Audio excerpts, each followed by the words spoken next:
ladies and gentlemen. Welcome back. We are about to talk about a book that I just finished. I'm going to give you my final thoughts on that book. And the name of that book is, you're going to have to deal with me today. The horseflies are out of control today. Maybe I should wash more frequently. Anyway, the name of the book is The Traveling Vampire Show. It is written by Richard Laymon. It was published in 2000. It was 534 pages long, and it's considered a horror. I would add to it a coming-of-age story, which to me seems odd, but it is actually a coming-of-age along with a horror aspect to it. Before I forget, this book is available on Kindle Unlimited, so if you have a subscription, you can grab this book if you're interested. So by the title, we know that this is going to be a vampire book, and I love vampires. I love lycans or werewolves, whatever you want to call them. I love these types of books, so pretty excited.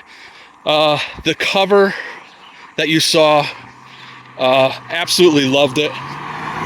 That in itself would have sold me on this book. But yeah, let's get into what the story is about. It takes place in 1963. It's got three main characters. Dwight, who the story is told through his perspective.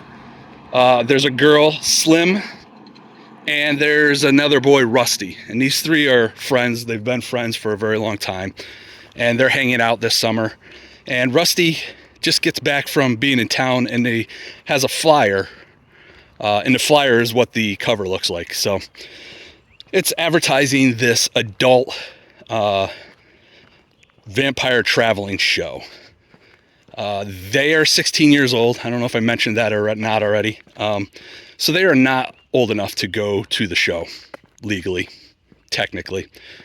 But they decide that they're going to try to get into the show because Rusty really wants to see this. I think her name is Valeria. She's the main attraction to this show, and she's supposedly a vampire. And he basically wants to see her because he probably thinks she's super hot. And in the process, Rusty and Dwight make a bet on whether this girl's going to be drop dead gorgeous or not.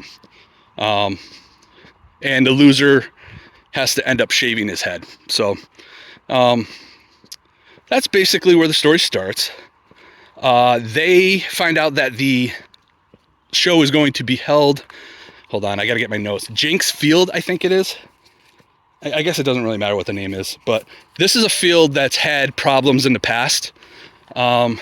And the town has kind of closed it off at this point. It's kind of frowned upon to be there, but this show is going to be there. So that kind of adds to the mystery or suspense of it because they're hosting this thing at a field that other bad things have happened in the past.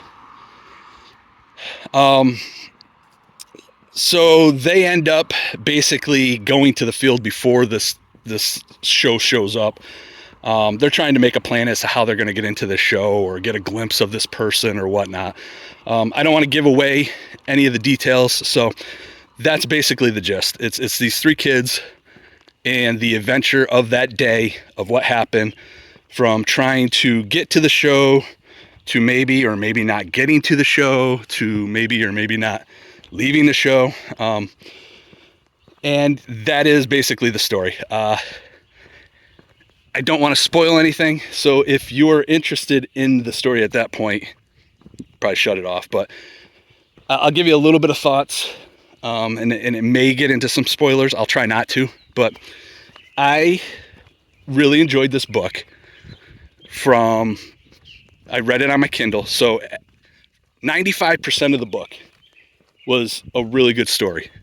And it was kind of interesting because at 95%, we still haven't seen the potential of a vampire. So it had nothing really to do like what you would assume a vampire book is going to be like. but the suspense was there, the insinuation of that vampire is there. So you get the feel of it, but you don't actually get any of the actual, vampire stuff. Then the last 5% just tanked. And what I will say is, I did say that this is a coming of age story. And there's a lot of like how 16-year-old boys would think, how their minds work as far as, girls and what goes through their mind. And I was okay with most of that because it's kind of how it is when you're 16 years old and a boy and you have these thoughts. But at the 5% mark left of this book, that's basically, I felt like a 13-year-old wrote this book. There was more talk about boobs and other parts, and the whole thing just fell off the track. It's kind of like my channel. I always call it a train wreck. That's what happened with this book, and I hate to talk bad about it, but they could have done away with all of the stupidity, immaturity, and I get that they're 16 years old, and that's the perspective we're being given. But when things start going poorly, I'm here to tell you, you're not really going to be thinking about some of the stuff that was still going through their minds. It's just dumb. And unfortunately, it kind of ruined the book. And what I will say is, it wasn't like a massively great book, but I was just enjoying it. I was enjoying watching these kids interact. Your typical summer 16-year-old kids hanging out, and, maybe some love interest starting to bud. But yeah, overall, it was okay. 95% of it was really good, I thought, and then the last 5% of it just literally ruined the book. So I really don't know where I'm at as far as recommending it or not. I kind of want to lean towards not recommending it, but I guess if you don't care about that last 5%, it wouldn't be a bad book. How's that? If you don't want to hear what a 16-year-old boy is thinking for the last 5% and what's going on and certain advantages being taken, don't read the book. How's that? So I'll leave it up to you. I'm mixed about it.